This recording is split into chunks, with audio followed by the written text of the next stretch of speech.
Hi, ich bin Melanie, Loc-Editor für Deutsch bei Bungie. Das Team verrät euch Details über den Mond und von ihrer Arbeit an Festung der Schatten. Das ist alles ganz schön aufregend für uns und wir freuen uns darauf, mehr den Sommer über zeigen zu können. Dankeschön. There's something about the moon. It fascinates us, it haunts us, and now it's calling us back.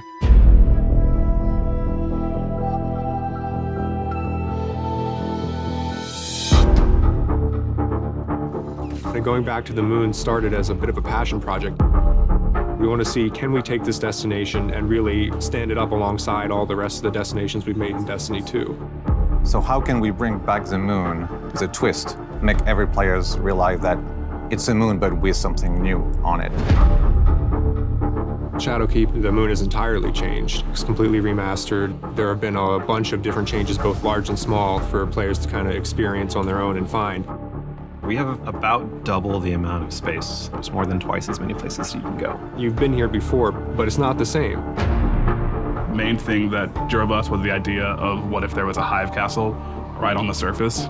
We were trying to go for something that felt really imposing and really threatening. It's very spiky and red, which just kind of makes it feel more aggressive. This is the Fallen Ketch from Destiny 1, and it's actually kind of resting on the surface of the moon, and the Fallen are basically making a new base using pieces of the Ketch. They're basically just trying to survive.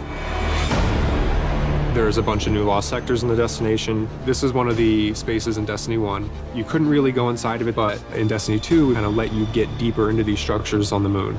It's meant to feel like you don't really know what you're going to find. You're not really sure how to traverse this land. On the art side, it's got a completely rebuilt skybox. Every space has top to bottom new lighting. This is actually the first space that we relit. In D1, the lighting is a little bit more clean cut. We went with a lot more saturated colors in some spaces, but in D2 we were trying to give this feeling of desaturation and general spookiness. We wanted it to feel a little bit more mysterious. We wanted it to feel a little bit of that what's in the shadows.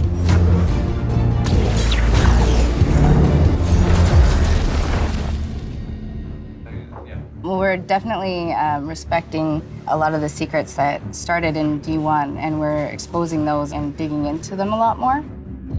We open up the game with a cinematic, taking us back into the moon with a character that knows the moon better than anybody else. Eris is, in a way, the catalyst. She's the one that woke up the beast. Imagine that we're gonna have like a layer of that, dust and a little bit more of that rockiness on there, so when she does reach out to it, it'll wake up. Reacts to it when she touches it. Exactly. We actually just caught that moment for the first time with a lighting test.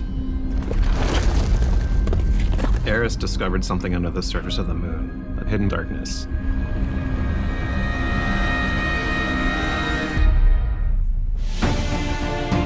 There's so much we don't know about the moon. I think a lot of this release is about mystery. One of the things we really liked about the moon in Destiny 1 was that it brought in this element of spacefaring and the height of humanity, right? The height of where we landed as humans before the collapse. So there's a lot of stories that we're telling about the history of humanity here. The people that built the accelerator, the people that built all these structures on the moon, like what happened to them, where did they go? We have a liftoff on Apollo 11. One small step for man.